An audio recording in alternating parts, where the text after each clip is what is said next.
మీ ఎలాంటి వ్యాపార ప్రకటనలకైనా వెంటనే మా ఛానల్ సంప్రదించండి. ప్రస్తుతం మనతో పాటు ప్రముఖ ఆధ్యాత్మికవేత్త ఐకాన్ ఆస్ట్రాలజర్ గట్టుపల్లి సురేష్ బాబు గారు ఉన్నారు. సో మనకి జనవరి మాసంలో భోగి పండుగ మనం సెలబ్రేట్ చేసుకుంటాం కదా. సో దాని గురించి కొన్ని సందేహాలు ఉన్నాయి. ఆ రోజు ఎలా జరుపుకోవాలి, ఎటువంటి కార్యక్రమాలు చేసుకోవాలి, గురువు గారిని అడిగి తెలుసుకుందాం. నమస్కారం గురుగారు. జై శ్రీమన్నారాయణ. గురుగారు, జనవరి మాసంలో 2026 భోగి పండుగ ఏ రోజు వచ్చింది, మరి ఈ రోజుని మనం ఏ విధంగా వినియోగించుకోవాలి, చేయాల్సిన పనులు ఏంటి, చేయకుండా పనులు ఏంటి, ఓవరాల్గా ఆ రోజు ఏం చేస్తే బాగుంటుంది అనేది పూర్తి విషయాలు మాకు తెలియజేయండి గురుగారు. ఖచ్చితంగా మన ప్రేక్షకులకి మీకు అందరికీ కూడా మొట్టమొదటి పండగ మనకి జనవరి మాసంలో వచ్చేటువంటి పండగలో మొట్టమొదటి హిందువుల పండగ. ఇది మతాల సంబంధం లేకుండా చేసుకునే ప్రకృతి పండగ అని చెప్పొచ్చు. ఏది సంక్రాంతి అయితే కనుక ఇది హిందువులకే కాదు ప్రతి మతస్థులు చేసుకోవచ్చు. అందరికీ కూడా సంక్రాంతి, కనుమ, భోగి శుభాకాంక్షలు తెలుపుతూ, అలానే ఈరోజు భోగి పండగ ప్రత్యేకమైనటువంటి విషయాలు అందరికీ ప్రజలకు తెలిసినప్పటికీ కూడా నాకు తెలిసిందిగా పంచుకోవడం అనేది నా ధర్మం కాబట్టి కొంతమేర అయితే చెప్పేదానికి ప్రయత్నం చేద్దాం. మొదటిగా ప్రతి సంవత్సరం కూడా భోగి మాసం అనేది వస్తూ ఉంటుంది. భోగి పండగ మాసంలో భోగి పండగ అనేది వస్తూ ఉంటుంది. ఒకరోజు అటు ఇటుగా ఉంటుంది, 13, 14 అలా వస్తుంటుంది. ఈ యొక్క 2020 సంవత్సరంలో 14వ తారీఖు వచ్చింది భోగి.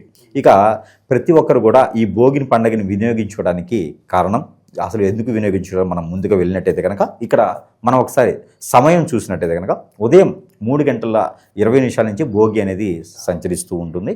ఈ భోగి అనేది అంటే సూర్యగ్రహణం ప్రకారంగా ముందుగా కాకుండా దీనికన్నా అంటే బ్రాహ్మీ ముహూర్తం తర్వాత, బ్రాహ్మీ ముహూర్తం ఏంటంటే 3:05 మొదలైంది. బ్రాహ్మీ ముహూర్తంలోనే భోగి కూడా సంచరించడం అనేది గొప్ప విషయం. 3:20 మొదలవుతుంది. అక్కడ అందరూ కూడా తలస్నానాలు ఆచరించేసి ఇష్టదైవాన్ని కొలుచుకోవచ్చు. పలాని దైవం అనేది ఏమిటి, ప్రకృతి పండగ ఇది కాబట్టి పలాని దైవం అనేది లేకుండా ఏ దైవాన్ని ఇష్టదైవాన్ని తలుచుకోవచ్చు. ఇక సమయం అయితే కనుక 3:20 నుంచి ఉంది కాబట్టి 8 గంటల లోపే కనుక పూజలు విధానం చేసుకుంటే కనుక చాలా అద్భుతంగా ఉంటుంది.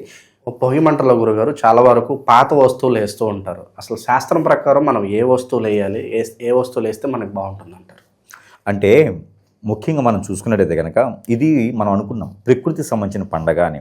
ఇక్కడ మనం ఏం కావాలి, ప్రకృతికి సంబంధించిన పండగ అనగానే ఏం ఆలోచించాలి అంటే ఇంట్లో ఉన్నటువంటి పనికిరానటువంటి వస్తువులు అవి ఉండడం వల్ల మనకి ఇంట్లో అనేజీ ఉంటుంది. వాడినటువంటి వస్తువులు ఉంటే బూజేసి పురుగులు పట్టి అలానే దానికి కీటకాలు ఏర్పడతాయి. ఆ కీటకాలు ఏర్పడటం వల్ల ఈ కాలం ఏంటంటే చలికాలం నుంచి ఎండాకాలంకి వెళ్ళిపోతాం. అవన్నీ పొట్లిపోయి ఉంటాయి. అవన్నీ కూడా ఉండడం వల్ల అనారోగ్య పాలవుతూ ఉంటాం. కాబట్టి అవన్నీ ఒకప్పుడు ఏం చేసేవారంటే పారేటువంటి నీటిలో వేసేవారు కాదు, అగ్నికి ఆహుతి చేసేవారు. ఒకప్పుడు ఏంటంటే నీళ్లు స్వచ్ఛంగా ఉండాలి, చెరువుల కుంటల్లో నీళ్లు తెచ్చుకుని తాగేవారు. గుర్తుందా మనందరికీ? ఈ రోజులు కూడా పల్లెటూరులో అలానే చేస్తూ ఉంటారు. అవన్నీ తాగినప్పుడు రోగాల నొప్పులు ఏమి ఉండవు మనకి. కానీ అలాంటి చెరువుల్లో వేయకూడదు, అదే ఎవరికి దానం ఇవ్వకూడదు. పూర్వీకుల వస్తువులు కానీ పూర్వీకులకి సంబంధించినవి కానీ మనం వాడేటువంటి వస్తువులు ఎవరికి దానం ఇవ్వకూడదు. ఒకప్పుడు కాదు, ఇప్పుడు కూడా మన టెక్నాలజీ ప్రకారం కూడా మారినప్పటికీ ఏ టెక్నాలజీ వచ్చినా, మెటావర్స్ టెక్నాలజీ వచ్చినా కూడా ఈ రోజు కూడా చేతబడులు ఇప్పుడు నిజాలు ఉన్నాయి. మనం వాడేటువంటి వస్తువులు ఎవరికైనా ఇస్తే వాటి మీద ఏదైనా చేయించవచ్చు మనమే వ్యసనంతో.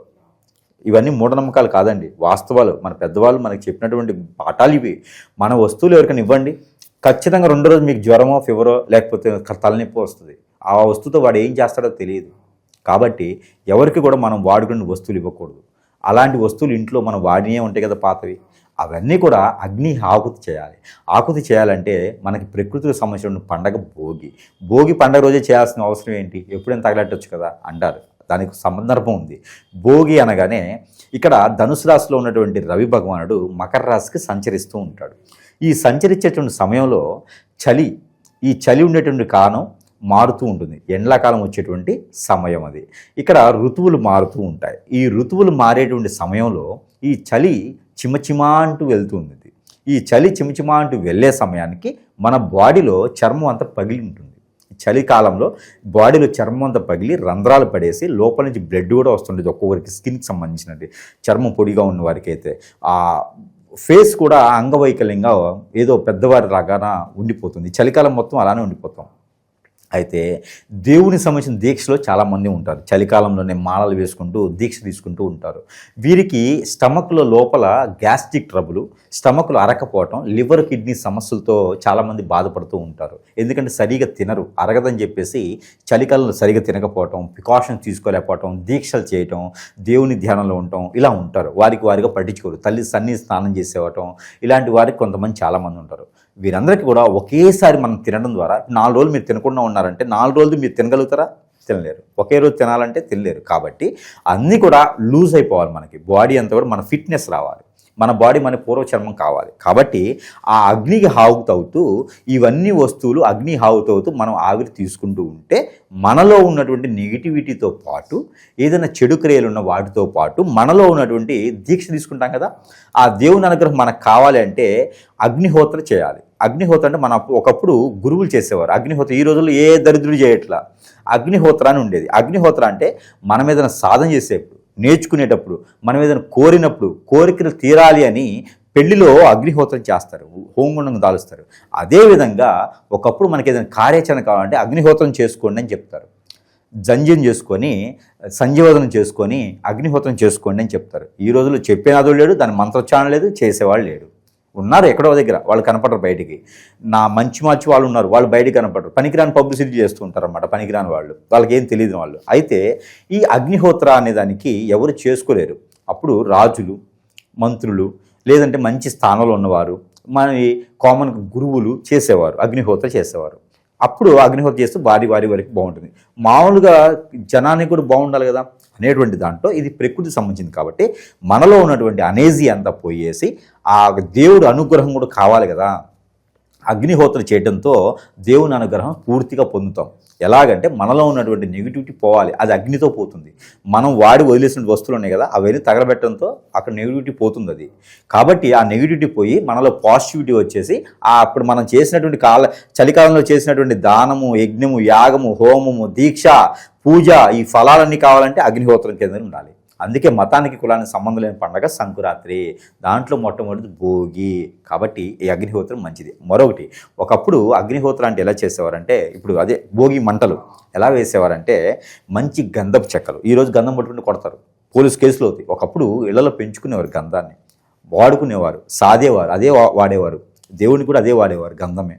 ఆ గంధపు చెక్కలు, టేక, వీటితో పాటు ద్రవ్యాలు కొన్ని ఉండేవి. ఆవు నెయ్యి, ఆవు పాలు, ఆవు అమృతంలో, పంచామృతంలో చేసేవారు. కొన్ని రకాల వస్తువులు, పువ్వులు, బంతి పువ్వులు, ఇలాగ ద్రవ్యాలు ఉండేవి. ఆ స్మెల్కు మన లోపల పాజిటివిటీ ఏర్పడింది. కొన్ని రకాల సెంట్లు ఉంటాయి, కొన్ని రకాల సెంట్ బాటిల్స్ ఉంటాయి. రోజా పూలు, ఇలా తామర పూలు, ఇవన్నీ కూడా వేసేసి చేసేది. ఆవు పిడకలు, అగ్నిహోత్రం మామూలు విషయం కాదు. ఆవు పిడకలు వేసి చేసేవారు. ఆవు పిడకలు నెల ముందు నుంచి సేకరించి పిడకలు కొట్టి ఎండబెట్టి అవి దాచేవారు. కర్పూరము, ఇవన్నీ కూడా ద్రవ్యాల కింద వాడేవారు. ఇక తుమ్మి పూలు వాడేవారు, మరమరాలు వాడేవారు, అటుకులు వాడేవారు, ఒక్కలు వాడేవారు, ఖర్జూర పళ్ళు వాడేవారు. ఒక యజ్ఞం చేస్తే ఎంత అవుద్దో, హోమం చేస్తే ఎట్లా వాడేవారో అదేవిధంగా ఈ యొక్క భోగి మంటల్లో అవన్నీ వేసేవారు. అవన్నీ వేసి రేగి ఆకులు వేస్తారు. ఈ రేగి ఆకులు వేయడంలో ఎవరికైనా సరే మైండ్ బాగాలేదు, వారికి హిప్నటిజం అయింది, చేతబడులైంది, ఇవన్నీ కూడా అగ్నికి తీసుకొచ్చి కూర్చోబెడితే అన్నీ కూడా పటాపంచలేకపోతాయి.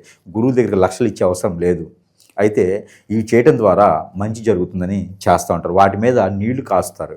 వాటి మీద ఆ ద్రవ్యాలు కాలుతున్నప్పుడు నీళ్లు కాసి స్నానం చేస్తే మనలో ఉన్నటువంటి ఆ చెడు క్రియలే కాదు, బద్ధకమే కాదు, నవగ్రహ దోషాలే కాదు, ప్రతిదీ కూడా చిటికలో పోతుంది. దాంతోపాటు ఈ భోగి మంటలు ఇలా చేసుకోవడం ద్వారా మనలో ఉన్నటువంటి ఇంట్లో ఉన్నటువంటి దరిద్రం అంతా పోతుంది. అగ్నికి ఆహుతైంది ప్రపంచంలో ఏది లేదు, అగ్నికి ఖచ్చితంగా ఆహుతవుతుంది అన్నీ కూడా. అందుకే మన రామాయణ కాలం చూసుకున్నట్టయితే సీతాదేవిని నిందిస్తారు. సీతాదేవిని నిందించగానే అప్పుడు రాముల వారు ఏం చేస్తాడు, అగ్ని పరీక్ష చేపిస్తాడు. అగ్ని పరీక్ష చేపిస్తే సీతాదేవి దాటి వస్తే ఆవిడ కాలకుండా మళ్ళీ దేవతలా వస్తే అప్పుడు ఏలుకుంటాడు. అగ్నికి అంత పవర్ ఉంటుంది. కాబట్టి మనకి ఆజ్ఞలో ఉన్నటువంటి పొయ్యిలకు కూడా ప్రతినిత్యం కూడా ఆడవారు పూజించేవారు, వంట చేసి, ఈరోజు అందరూ చేస్తున్నారు వంటలు, అట్లా వంట చేసేవారు ముందు పూజకి దండం పెట్టుకుంటారు. ఆ అగ్ని ఆహుతి అంటే ఆ పొయ్యి లేకుండా మనకు ఫుడ్ లేదు. పంటలు పండించిన ఉపయోగం ఉంది వండుకొని తినకుండా. కాబట్టి అగ్ని అంత గొప్పది. మానవ జీవితంలో అగ్ని అనేది మన బాడీలో కూడా అగ్ని ఉండాలి, లేకపోతే మనిషి ఉండడు. మన ఆత్మ అగ్నితో కూడినటువంటి ఉంటుంది అనమాట. ఆత్మ ఎలా ఉంటుందంటే అగ్నే ఉంటుంది, దేవుడు ఎలా ఉంటాడంటే అగ్నే ఉంటుంది. కాబట్టి అగ్ని చాలా గొప్పది. ఇలాంటి చెడుని పోవడానికి భోగి మంటలు దానికోసం వేస్తారు.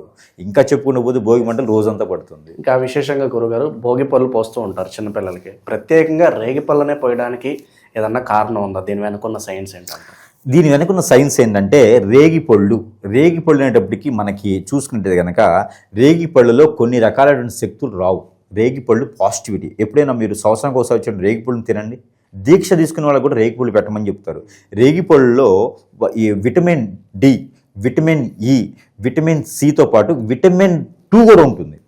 విటమిన్ 2 కూడా ఉంటుంది అందులో, మామూలుగా సైన్స్ ప్రకారంగా చూసుకున్నట్టయితే. ఇక వాటితో పాటు ఈ రేగిపళ్ళు పోయడానికి కారణం సైన్స్ పరంగా అయిపోయింది కదా, ఇక్కడ ప్రకృతి పరంగా చూసినప్పుడు ఏంటంటే చంటి పిల్లల్లో దిష్టి దోషాలు ఉంటాయి.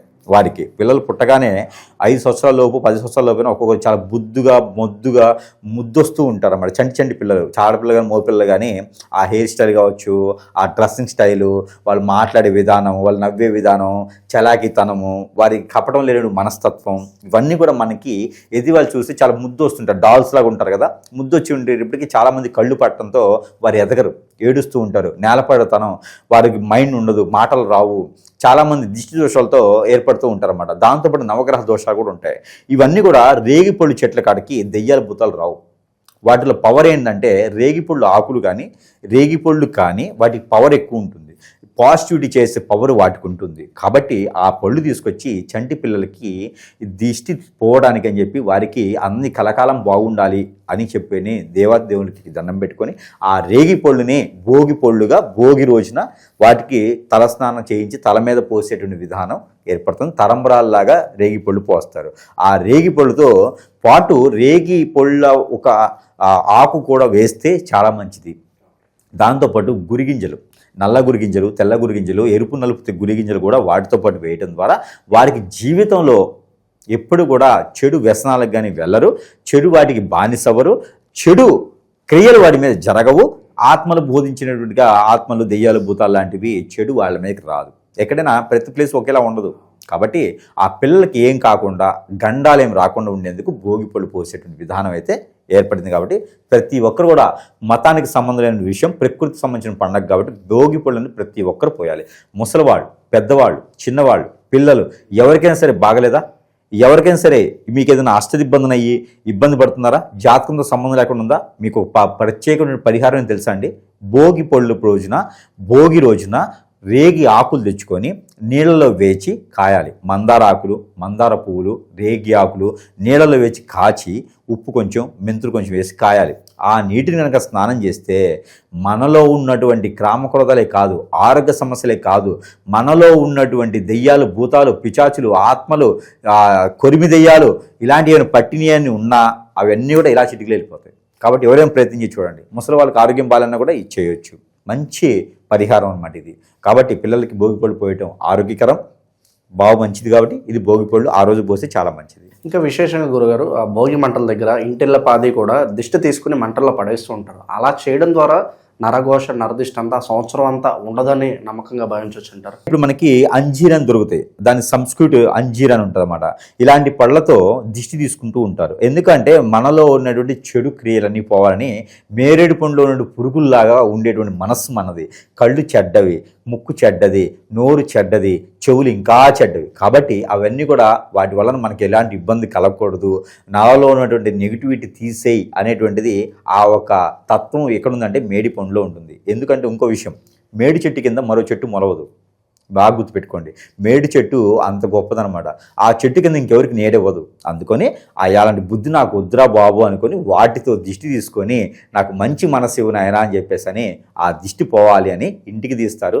మనకి తీసుకొని ఆ భోగి పళ్ళలో, ఆ భోగి మంటల్లో వేస్తే మనలోని క్రామక్రోధాలన్నీ తొలగిపోవాలి, ఈ ప్రకృతి నుంచి వచ్చి లభించే వైరస్ ఏది నా జోలు రాకూడదు అని దండం పెట్టుకుంటే కనుక ఆ మంటలతో అది వెళ్ళిపోతుంది. కాబట్టి మేడి పళ్ళు, ఇదేమంటే అంజీరు పళ్ళుతో దిష్టి తీసుకుంటే చాలా మంచిది.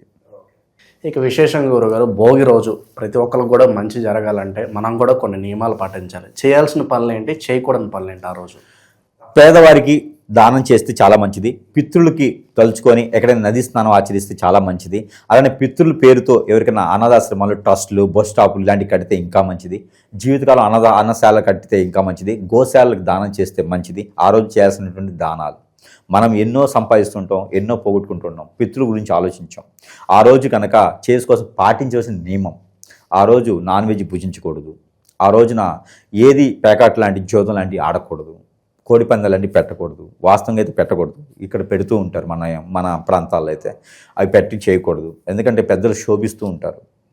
అలాంటి కోడి పందాలు, బెట్టింగ్ లాంటివి పెట్టకూడదు. మౌనంగా ఉండాలి. అవసరమైతే దీక్ష తీసుకున్నట్టు ఉండాలి. పవిత్రంగా ఉండాలి. ఆ రోజు నేలపడకతనం చేయాలి, పెద్దలకి తలుచుకోవాలి. ఆ రోజు భుజించేటువంటిది వంట అంతా కూడా రోడ్డు మీద పెట్టుకొని చేసుకోవాలి. భోగి మంటలు వేస్తాం కదా, అదే సమయంలో అరిసెలు, పొంగలి, అలానే చక్కెర పొంగలి ఎలా చేయాలంటే చెరుకు రసం ఉంటుంది కదా, కొత్త బియ్యం వస్తాయి, కొత్త బియ్యంలో పాలు పోసి చెరుకు రసాన్ని పోయాలి, అందులో ఇలాచీలు అన్నీ కూడా వేసుకొని దాంట్లో డ్రై ఫ్రూట్స్ అన్నీ కూడా వేసుకొని అలాంటి పొంగల్ని స్వామివారి కోరిక కాకుండా పితృలు కూడా పెట్టి చేసుకుంటే కనుక పితృల యొక్క శాపం, పితృల దోషం, పితృల యొక్క శోభ లభ్యపడుతుంది. కాబట్టి అవన్నీ కూడా శాంతి పొందగలుగుతాయి, మనలో కార్యాచరణ మొదలవుతుంది, అన్నీ కూడా శుభకార్యాలు నిర్వర్తిస్తారు. కాబట్టి ఎవరింట్లో అయినా శుభకార్యం కావాలి, నేను బాగుపడాలనుకున్న వారు చేయకూడదు పడినది మరొక విషయం. ఇది అందరూ గుర్తుపెట్టుకోవాల్సిన విషయం. భోగి పండుగ రోజున పులగం అంటారు. అది కూడా పులగం అంటే పెసరపప్పు అన్నంలో వేసి వండుతారు పులగం అని. అది ఖచ్చితంగా అందరూ వండుకోవాల్సిందే. అది వండుకుంటే పెద్దలు మనల్ని దీవిస్తారు. పెద్దల యొక్క దీవెనలు మనకు కావాలనుకుంటే చక్కెర పొంగల్తో పాటు పులగం కూడా వండుకోవాలి. ఎక్కడ వండుకోవాలి? అది మనకి రోడ్డు మీద ఇంటి ముందు పెట్టుకొని ఆ పిడకలు ఉంటాయి కదా, ఆవు పిడకలతో వేసి పొయ్యి మీద పెట్టుకొని వండుకుంటే చాలా శ్రేష్టత. పంచదార, బెల్లం లాంటివి వాడొద్దు. చెరుకు రసాన్ని వాడాలి, తేనెని వాడాలి. ఇందులో పొంగట్లో పులగంలో అయితే కనుక సాయిపప్పు, పెసరపప్పు ఉంటాయి, అవన్నీ కూడా వేసి పులగం అన్నంలో కలుపుకొని తినాలి.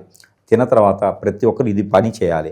పెద్దల దీవెన మనకు ఉండాలి అంటే తినగానే సరిపోదు, పెద్దలకు పెట్టగానే సరిపోదు, దాన ధర్మాలు చేస్తే సరిపోదు. తిన్న తర్వాత కూడా మధ్యాహ్నం వరకు తిన్న తర్వాత కూడా అందరూ కాళ్ళు కడుక్కోవాలి. తిన్న తర్వాత కాళ్ళు కడుక్కోవాలి. ముఖ్యంగా బొటన వేలు కడుక్కోవాలి. బొటన వేలు కనుక్కున్నటువంటి దానికి తిన్న పుణ్యం పెద్దలకు కలుగుతుంది.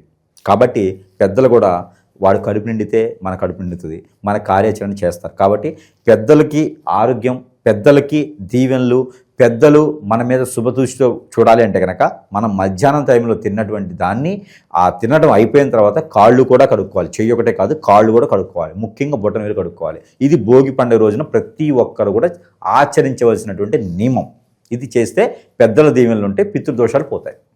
ఓవరాల్గా భోగి రోజు మనం ఎటువంటి కార్యక్రమాలు చేసుకోవాలి, ఏం చేసుకుంటే మంచి ఫలితాలు మనకు అందుతాయో అద్భుతంగా వివరించారు. ధన్యవాదాలు.